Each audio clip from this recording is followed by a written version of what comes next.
Please. Unfortunately, every good thing has an end. And this is the last session in a very wonderful, productive ICEGOV. So it's our great pleasure today to have our colleagues from the Victoria State Government. We've been supposed to have Mr. Jitma Beniragama, but unfortunately for different reasons, he cannot be with us. So I'll be presenting, no joking. So very, very happy to have with us Miss Caroline Hamilton from the Victoria State Government. Caroline, she's the Director of the Digital Design and Information at Department of Premier and Cabinet. And she's Professional IT Program Manager with rich experience in project management, enterprise and startup, product development and support, project assurance, customer service and sales. I'm really pretty sure that we're going to learn from you. So, Ms. Caroline, the floor is yours, and 20 minutes presentation followed by 10 minutes Q&A. Please. Thank you.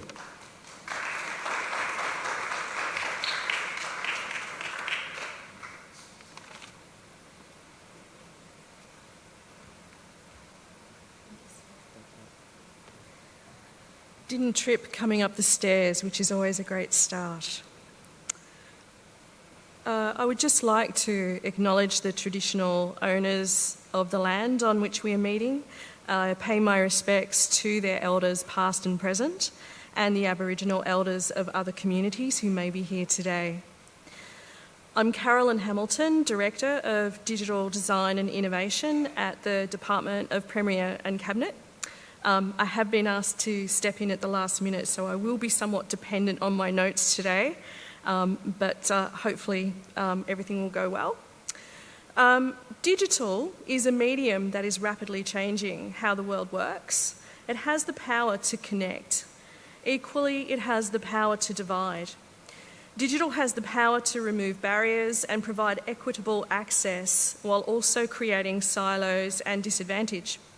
Plus, through technologies such as artificial intelligence, edge computing, it has the power to fundamentally change the way organisations operate. For government, the medium brings immense opportunity, but also the need to transform if we are to take advantage of the opportunity that the medium brings. The Digital Design and Innovation team is one of those in government focused on driving digital transformation. And for us, this means experimenting. We like to experiment to see how the medium can be used to drive new and different interactions, focusing on identifying and delivering key digital public infrastructure that will help transformation happen in a sustainable way, providing guidelines and tools that help other government departments create better digital services. Today, I will give you a few examples of services we are working on and that I hope will drive robust discussion later. One of the things that is driving our areas of focus is the core reason for our branch's existence, and that's basically to improve Victorians' lives. So the first service that I would like to talk about is Engage Victoria. Engage Victoria is one of the first products that we delivered for government. It is our whole of Victorian government community engagement service. The platform is mandated as the tool through which our departments engage our community for public consultation and collaboration opportunities. On a side note, it's also increasingly being used by government to collaborate and survey itself. It offers departments access to a set of 9 engagement tools they can use to construct a consultation with the community, analytical tools to extract maximum value from data collected, and a customer relationship management tool. By providing a persistent location for online engagement to take place, we've been able to create an audience engaged with the Victorian government who are willing to participate in the democratic process. So why did we build it? Prior to its delivery, our consultation offering was extremely fragmented and costly. Fragmentation is an important theme across many government services and ways of doing things. We found situations where government was repeatedly going to market for the same tool, resulting in duplicated spend and a lot of wasted effort. Government procurement processes and timelines resulted in many cases of more time spent procuring the tool than developing the engagement plan for running a consultation. And this meant that the effectiveness of the consultation was actually reduced. People didn't put the time into thinking about, do we need to run a consultation? Does the data that we're looking for already exist? How are we going to run the consultation? Which audience are we looking for? What type of questions do we want to ask? And which tools are the best tools that the audience we're trying to target is going to respond to best?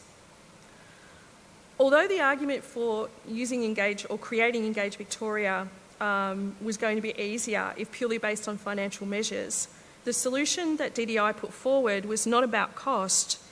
We focused on how we as a government needed to understand and use digital to enhance our operations. As we saw it, the fragmented approach to public consultation presented a real problem because we were constantly building an audience from scratch. Instead of building an engaged audience and using it as a point through which to start engagement, we started from a blank slate every time.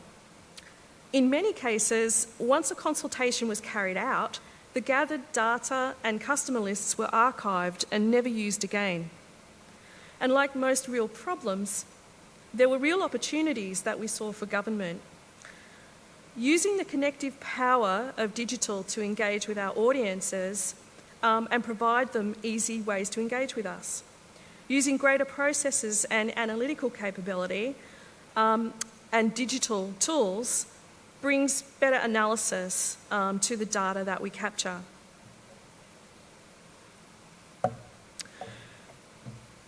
As I said in the introduction, a focus on technology alone won't deliver the benefits we were looking for. So along with the technology, we have set about providing guidelines and tools so that people using our tools get the most out of the medium. The rollout and development of the Engage Victoria platform was as much a change management and skills exercise as a digital project. We created a new authorising environment to give consultation managers in Victoria the tools they needed to push back on poorly designed consultations. We developed a consultation strategy template that asks staff to identify why are they engaging, who is it for, what is negotiable in the project, what questions do they want to ask, and how will they reach the interested and impacted stakeholders. That last is a pretty vital question because often people think that a digital solution will deliver 100% of the audience, but occasionally we have found that 100% of the audience is not even digital. We ensured that teams understood effective consultation requires experienced staff with a clear set of goals and targets. Planning process also asks staff to develop a privacy impact assessment based on what they want to collect, whether they require translation services, and to ensure that their content is accessible for people using assistive screen reader technology. And we introduced a new operating model to make the new model work. The Central Engage Victoria team provides training across all departments and agencies. Training is provided either face-to-face or through video conferencing because Victoria has a lot of people in government working in regional locations and remote locations. We also have training sessions to show staff how to use the content management system, including feedback and reporting tools. Pages are built by the team and reviewed for clarity and consistency prior to publishing. In running it, project owners are responsible for the running and compliance of their projects. So it's an area of accountability that we spent a lot of time discussing and realised we can't afford to be accountable for how every single piece of collaboration is offered. So what we're offering is software as a service, training as a service, but you remain accountable for how you run your collaboration. This includes executing communication strategy to reach your stakeholders, update the content, and publish progress reports on how many people are visiting and participating on the pages. When it comes to analysing and reporting, a strength of the platform is that authorised staff can download feedback and analyse the results. The quantitative feedback, multiple choice, ranking questions, they're visualised automatically by the platform. Qualitative free text responses, though, do need to be analysed by a human being to identify key trends and topics. DDI is currently working to see how machine learning can help that last step by searching for key topics and phrases. During the evaluation phase of any collaboration project, a lessons learned review meeting is conducted with staff to understand what worked and what didn't work on a consultation, to understand how it can be done better next time, and those lessons learned are fed through into community of practice across government, Victorian government. Website polls ask participants how the website might be improved, and the main feedback today is simplify the front page so that individual projects are easier to find, and we're currently developing new concepts that look at including maps and event calendars. We use Google Analytics to track scroll depth and clicks to see what types of page design increase the participation rates. But we also have great respect for the insights that might be available in the data itself. So Engage Victoria works with data insights analysts within DDI branch. This capability has been created over the last year and a half on a separate project, and they're using business intelligence tools working with the Engage Victoria team to provide in-depth insights. Other strengths of the Engage Victoria platform and the central services is that it improves situation awareness by offering access to a diverse range of community sentiment. It enhances decision making by improving the quality of actionable information. It improves expertise by giving all participating departments and agencies exposure to training and guidance, policies and frameworks. It improves service design and delivery by harnessing citizen input at all stages. It strengthens longer-term relationships with communities by providing the opportunity for ongoing dialogue with government and helping them learn about how their feedback is used. One of the important features of Engage Victoria is it allows the public to sign up and share with their network, particularly their social network, upcoming consultations. This increases the traffic to the consultations through the central consultation hub, and we end up with a registered user list. I believe we currently have about 35,000 Victorians registered for the Engage Victoria platform now. The use and growth slide, which I showed a little bit too soon in my excitement, through our combination of change management, governance and skills uplift, we've seen some great uplifts in the digital community engagement here in Victoria. It's been an important response to growing community and citizen expectation that their voices are heard and considered as part of the policy-making process. In consolidating the delivery of online engagement across government, Engage Victoria has also opened up policy processes to new ideas, techniques and voices in order to co-create public value. This is meeting the key strategic policy and priority of DPC to better engage citizens in policy decision making. One of the benefits that we've learned through earlier research was that the earlier you can engage with citizens in policy decision making, the better the fit of the policy and the better acceptance of change that any policy may bring. Engage Victoria has been instrumental in informing legislation. For example, the Residential Tenancies Amendment Bill received thousands of submissions through the Engage Victoria platform.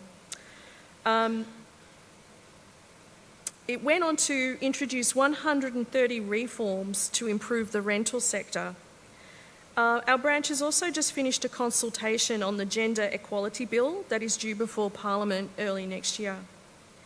Engage Victoria has provided a skills uplift and better organisational structure. Sorry,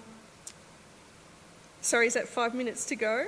Oh, wow, okay. Sorry, didn't get a chance to time myself. And we're moving towards self-service through digital user guides and case studies. I'll leave these notes. I'm happy to publish them, and I'll flick you through the rest of the slide pack. You can see through annual visits to the Engage Victoria platform where we've had Spike, the plastic bag ban, the Fisherman's Bend draft framework, the fairer and safer housing rental reform, and most recently the Mental Health Royal Commission, where we invited the public to co-design the terms of reference for the Mental Health Royal Commission, which were published in February, along with the names of the commissioners. Future of Our Forests was another collaboration where people were able to use mapping to let us know what the favourite parts of their forests are to help with better forest management by the Victorian Government. And the Baby Bundle enabled Victorians to nominate a book that they would like the Victorian Government to include in a baby pack that will be given to Victorians from July this year. I can't tell you which books have been nominated because the process is still underway. In closing the loop, which is a critical step for the Engage Victoria platform, all progress on projects remains published on the platform. Next steps is to expand it and include event registration, improve storytelling using augmented reality, introduce voice recognition, and enable the older and culturally diverse communities to engage digitally through training on how to use digital. Or, where that doesn't work, use alternative engagement methods. Do I have time to talk about Pick My Project? Awesome. In 3 minutes. Okay. In 3 minutes, I can tell you, Pick My Project sent out to Victoria, invited Victorians to submit their ideas of where they would like $30 million in government spending to be spent. Over a period of time, citizens submitted 2,600 ideas. These were assessed against the submission criteria, and 2,300 ideas went out to vote. 237 projects have successfully been funded for grants, and that funding has been entirely decided by citizens. $15 million of those grants have gone to regional and remote Victoria, and that was by design. And that was to ensure equitable spending, because one of the difficulties we have as a state is the perception of a focus on the metropolitan population. Objectives that you can see was basically, and I think the top one was to empower Victorians to tell the government where they wanted government money to be spent, do it in a fair and equitable way, and reduce the cost of grants administration.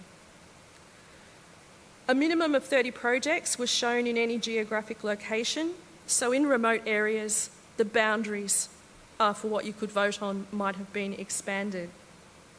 And voters who couldn't use mobile or digital were able to contact our call centre to cast their votes. Social media had a huge role in generating interest in the initiatives and the projects, and it also had a huge role so that anyone who submitted a project idea could actually gain traction in their local community to get votes for their ideas and therefore the grants funding. Progress updates continue to appear on social media pages. So outcomes, you can probably read faster than I can tell you, but I think the exciting thing is that 100,000 Victorians participated in choosing how $30 million was spent. And I think the other exciting thing was that smallest community of Nullawil It only has 93 residents and was successful in getting a project funded, and I'm not sure that that funding would have been achieved by any other process. Our next steps is to use all the data that we've collected. The community's told us what's important to them. The project ideas may not have been successful, but those project ideas may have merit if you take it away from a voting process. And so that's all being collated and analysed so that we can potentially escalate some really good ideas for further examination. Because we're running out of time, what I'm happy to say is I'm more than happy to hang about after the closing ceremonies and talk to you about single digital presence. The single digital presence, we're basically transforming how the Victorian government delivers information to Victorian citizens to make it easier for them to find, access and use government information and apply it to their personal situation. The second part, I might have got a little bit too clicky there, is to reduce the cost and complexity for government of running websites. At the moment, we think the Victorian government has about 900 websites delivering information to Victorian citizens, and they tend not to be related to each other, so there's no real joined up journey for a citizen to follow in the digital space. And in terms of managing the technology, it's extremely diverse technology solutions. So you can see that we're moving to software as a service. We're moving to central content services to create uplift across the Victorian government. But by no means are we planning on becoming a digital agency. We actually want digital agencies to use a toolkit that we're creating to make websites for the Victorian government, but make them in a way that they are similar in design, similar in look and feel, and assuredly accessible for people who need access. You can see another part is eliminating brands to build trust. Of those 900 websites, the majority of them have their own look and feel, and a lot of them have their own brand. So in terms of governance, what we will be introducing is use of brand Victoria for content that is clearly Victorian government content, regardless of the website that it appears on. If there is a Victorian government campaign, it is also clearly branded Brand Victoria with an associated campaign brand, and then the citizens can actually trust the information that they're reading and trying to act on is Victorian government information. Independent brands, we understand, will be needed for independent organisations, particularly those that investigate government. But we will ensure consistent interaction design so that citizens don't have to relearn how to use a Victorian government website. A grant application process is a standard application process. An event calendar is a standard event calendar. But your content and your content information architecture will pretty much represent the needs of the audience that you're trying to communicate with. You can see we've applied the principles of holding Brand Victoria and holding design for a variety of messages and for a variety of our clients. The family violence reform, the Buying for Victoria website, which is designed for people who are in government trying to buy for government and suppliers who are trying to supply to government, and the Victorian Aboriginal Heritage Council. Already we have early adopters. We were designing for DPC, Department of Premier and Cabinet, as a proof of concept, but Treasury and Finance, WorkSafe, the Victoria Police are already using either our hosting platform, our content management system, or our atomic design pattern library. The Department of Health and Human Services is also now talking to us about transitioning one of their major websites to this same platform. And it looks like it will reduce their costs from over $1 million to about $300,000 per year to run 5 websites. with our platform and with this way of working. What's next?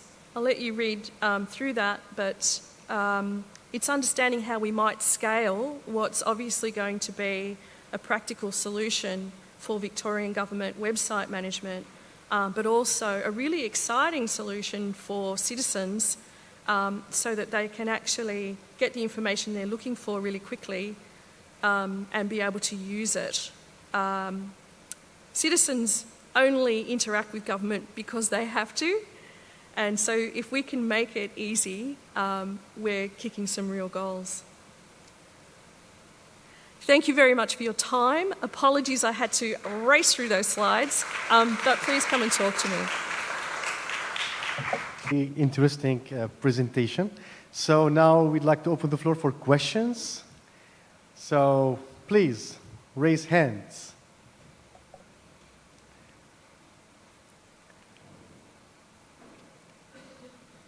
Question? I have one. So let's go. One? No, okay.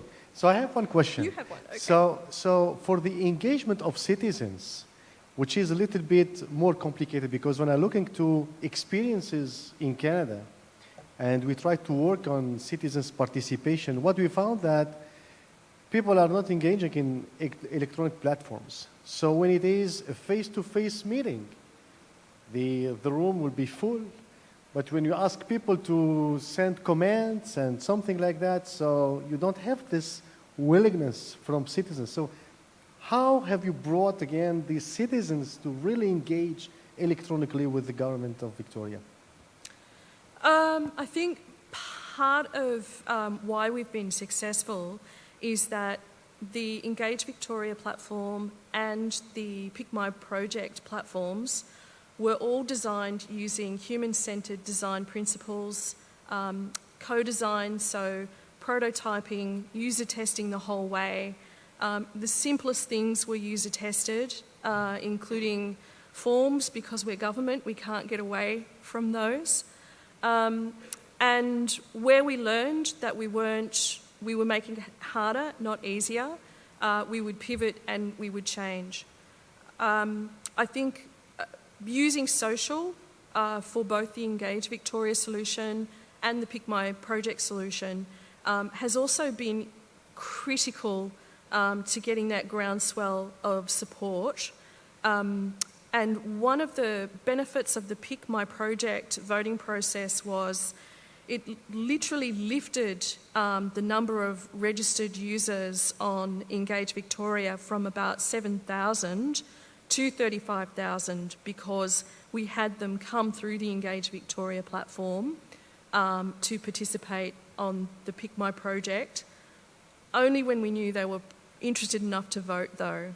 So we made sure that people didn't have to create profiles or logins or anything like that to get high-level information. It was always about keep it open and accessible until someone is baited on that hook and they really want to spend the time to dive deeper and spend the time to create a profile. So I think that's part of it. This is great. Thank you. Thank you. This is very interesting. So other questions from the audience, please? Yes, please. The microphone, please.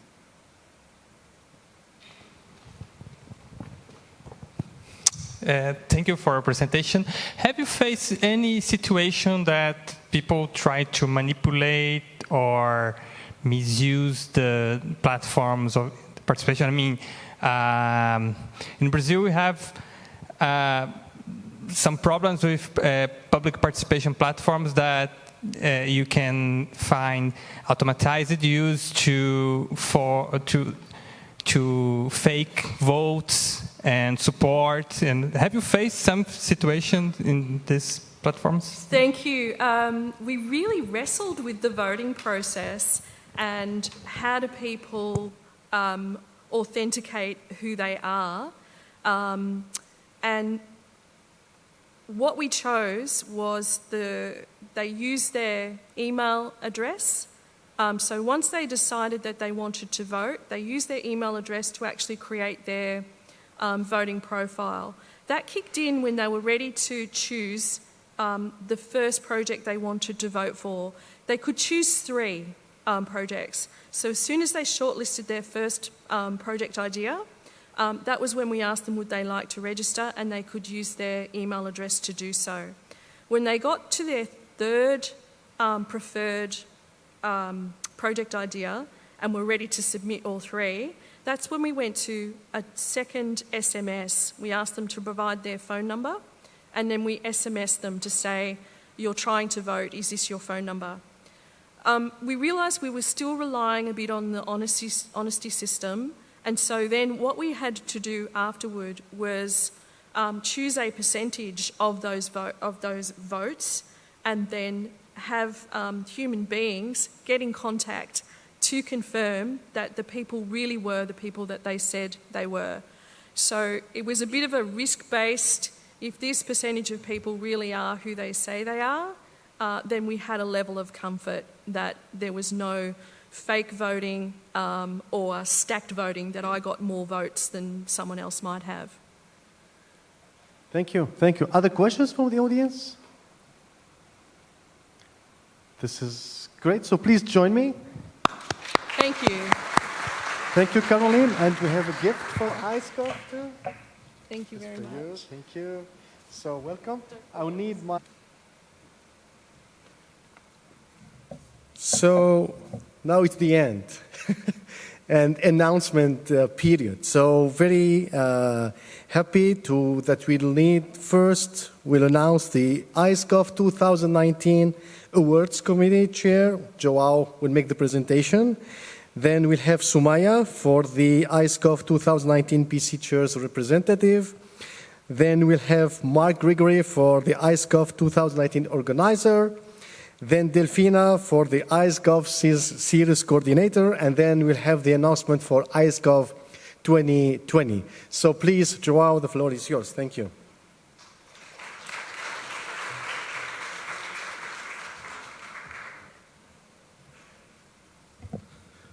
Good afternoon to everybody. So it's my privilege to conduct the celebration of the best papers that were presented in this conference. The choice, the selection of the best papers and for the awards involved the short committee, a small committee that was composed by myself, by Sumaya as one of the program chairs, and then 2 colleagues from other universities, Rui Quaresma from University of Évora in Portugal, and Zained Ouni from the University of Quebec in Canada. I would like to thank their collaboration in this effort. So we are, as you know, we have 3 types of work that are presented. It includes research papers, the experience papers, and the posters.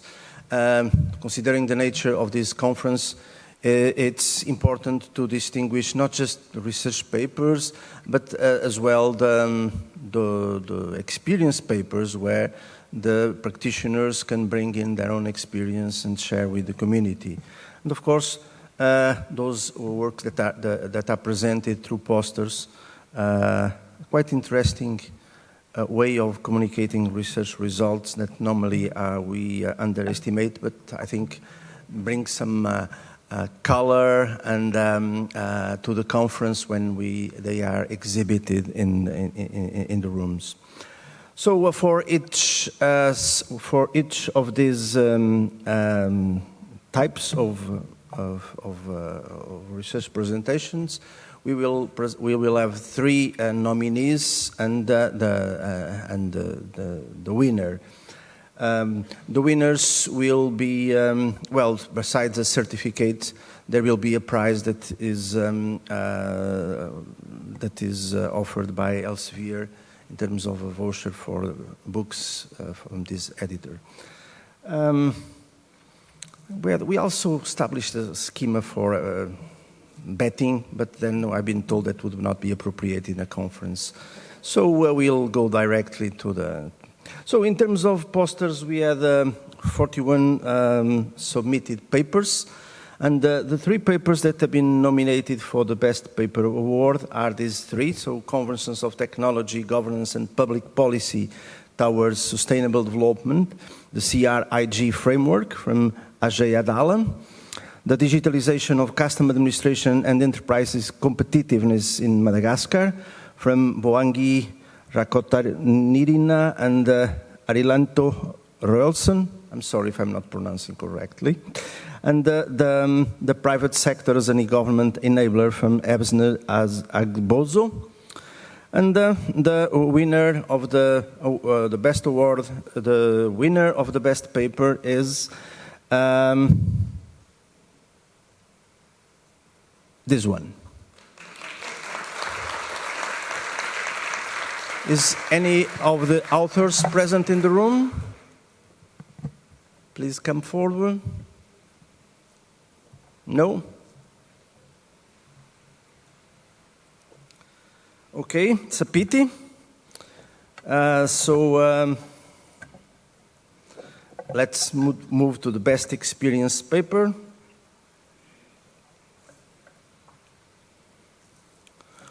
Once again, the 3 nominees include tackling identity management, service delivery and social security challenges, technology trends and partnership models by Morten Nielsen, role of technology in success of rural sanitation revolution in India from Simantini Sengupta, Deepak Misra, Marut Chaudhary and Om Prakash Agaru. Sorry for my pronunciation of some of these names. And finally, the Estonian data ambassador and the applicability of the Vienna Convention, an exploratory analysis by Nick Robinson, Laura Cash, and Robert Grimmer. And the winner of this award is, a little bit of suspense, of course, the role of technology in success of rural sanitation revolution in India. So, are the authors present? I think so. So please come here to receive your award.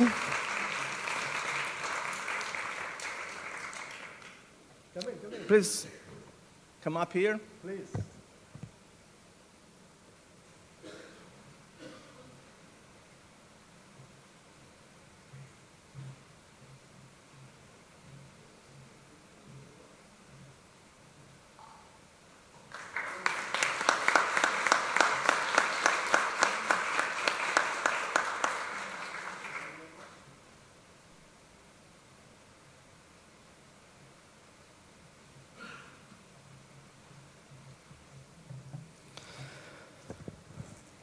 Now we move to the research papers.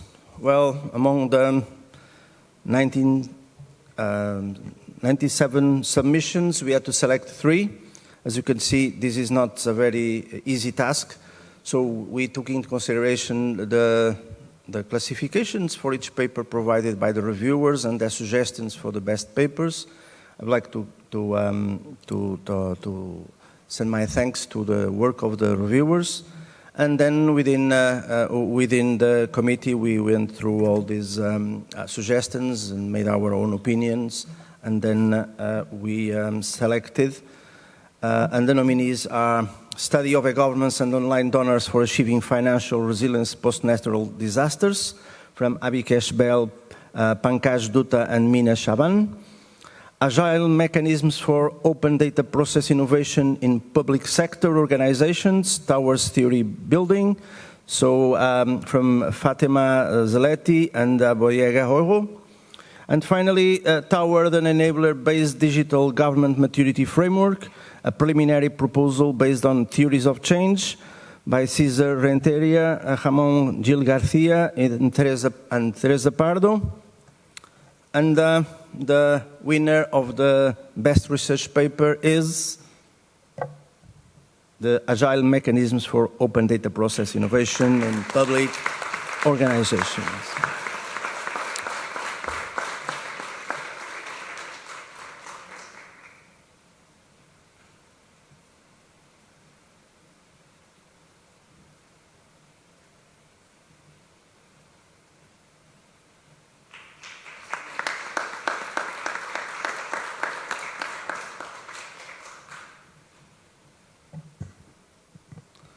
And this concludes the presentation. Our thanks as well to Springer for the prizes that will be sent to the winners of these prizes. Thank you very much. Thank you, Joe. Thank you. So congratulations again for the winners, and best lucks for those who will apply for next year. So now I would like to invite Sumaya. So some numbers about ICEGOV this year. Please, Sumaya.